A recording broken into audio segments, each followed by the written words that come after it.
Oui, donc, tu as 3 minutes. Parler d'exosquelette, en fait, ça fait partie des solutions de l'avenir. Mais ce qu'il faut bien arriver à comprendre, c'est qu'il faudrait essayer de ne plus parler d'exosquelette, mais plutôt parler de dispositifs d'assistance physique à contention, si on veut. Pourquoi? Parce que l'exosquelette, il y a deux problèmes. Le premier, c'est le mythe exosquelette. Moi, quand je viens dans un établissement avec l'exosquelette, et on me dit « alors combien je peux soulever en plus avec ?» Alors, je réponds toujours « pas plus, pas moins que s'il n'y avait pas d'exosquelette ». Donc c'est vraiment bien, on n'est pas dans la logique de l'Ironman, de l'homme augmenté, on est vraiment dans la logique de l'homme préservé ou l'homme assisté.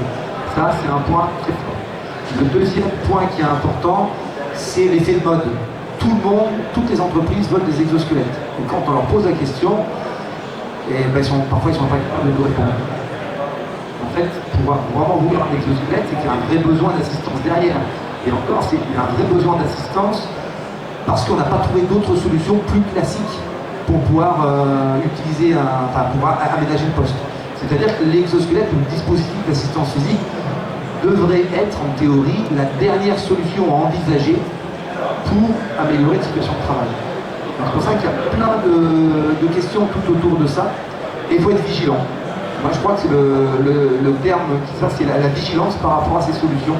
Alors ce qui est intéressant maintenant, c'est qu'il y a quand même bon nombre de fabricants et de distributeurs en France proposent des dispositifs d'assistance physique, mais ce qu'on voit émerger maintenant depuis, je dirais, 3 ans, c'est qu'ils ont complètement changé leur démarche d'intégration et d'accompagnement des entreprises, et indépendamment de l'objet exosquelette qu'ils proposent, ils proposent systématiquement une démarche d'accompagnement et d'intégration.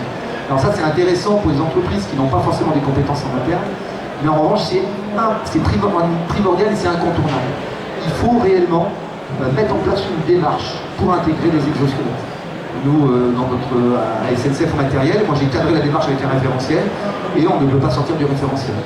Et en gros, l'objet exosquelette, on verra ça dans un deuxième temps. Il y a tout un travail à faire en amont, mais qui est nécessaire. Si on ne le fait pas, ça ne marche pas. Et je crois que ce qui est intéressant, les expériences que vous aurez autour de la table, c'est ça. C'est pas juste je vous livre un exosquelette et puis ouais, ça va fonctionner. C'est toute une démarche qui prend un certain temps. Et je finirai juste pour dire que l'INRS fait un travail exceptionnel sur le sujet. Je dirais même que les autres pays regardent ce que l'on fait chez nous. Et au niveau de l'AFNOR, on participe plus ou moins tous aux 2 commissions AFNOR qui existent sur le sujet. Et c'est très intéressant parce qu'on crée du savoir, on échange beaucoup. Et ça, on va toujours dans la notion d'assistance et d'hommes préservés et de démarche d'intégration. Merci à toi, Lionel.